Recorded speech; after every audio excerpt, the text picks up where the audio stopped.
the presentation on water insecurity in First Nations. First Nations communities have been undergoing an ongoing drinking water crisis. Communities have consistently faced numerous and ongoing drinking water advisories, DWAs, um, some lasting decades, including the Niskantaga First Nation, which has had an ongoing DWA since 1995. As of 2016, the number of DWAs have been increasing over the last decade, um, varying in frequency and duration based on source, location, system size, and operator certification. Currently, there are 148 advisories total. This has been an ongoing issue well before, but there's no specific start time. So we'll be starting in 1995 with Niskantaga First Nation, Niskantaga First Nation's Drinking Water Advisory, which is the longest standing ongoing advisory. Um, by 2008, there was the Water and Wastewater Action Plan, which committed $330 million for water infrastructure, which was renewed in 2010. By 2015, Canada committed to the UN Sustainable Development Goals and to eliminate all DWAs by 2030 and all long-term DWAs by 2021. This was not met as at the deadline in 2021. There was 52 long-term DWAs still in place, and a $1.5 billion settlement offers compensation, despite Trudeau committing $2 billion over the period between 2016 to 2021. This compensation has been extended beyond its original deadline at 2023 and is still available due to wildfires. When it comes to environmental implication, it can be narrowed down to following categories: climate change, biodiversity loss, ecological imbalance, and water quality. All these implications are interlinked to each other. In short, reserves are facing severe ecological imbalance, which is not only affecting reserves, but also surrounding areas. For the last few decades, the Canadian government has issued numerous water advisories as a result of contamination from heavy metals, bacteria, and dangerous chemicals.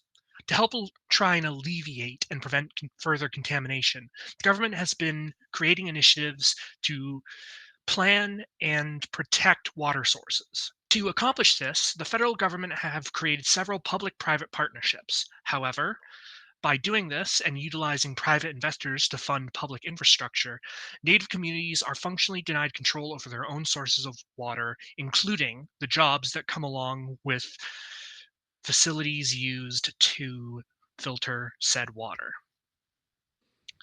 While in recent years, the Canadian government has been trying to include Indigenous leaders more in this decision making, further efforts have been limited as a result of a continued lack of funding.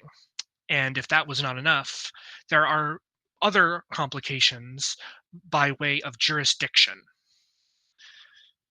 Despite all this, the federal government has repeatedly failed to meet their set deadlines, citing a lack of funding as the root cause.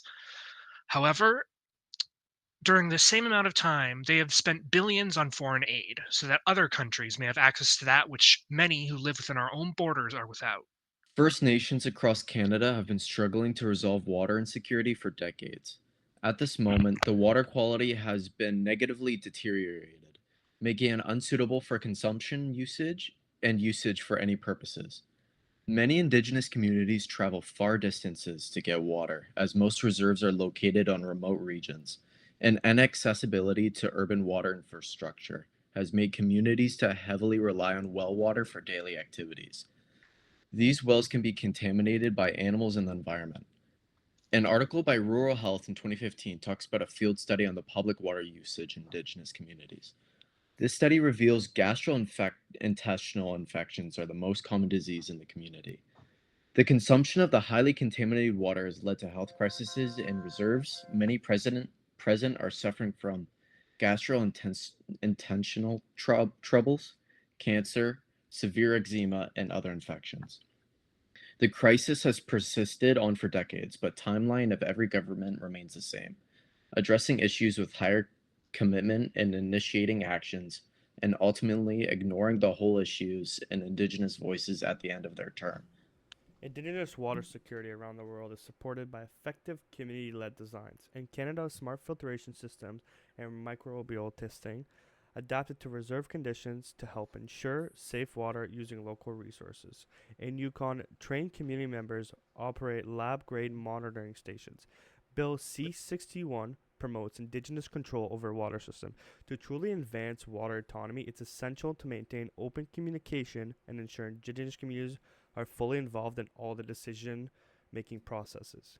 In conclusion, improving water security for Indigenous communities require combining modern technology, community-led governors, and traditional ecological knowledge.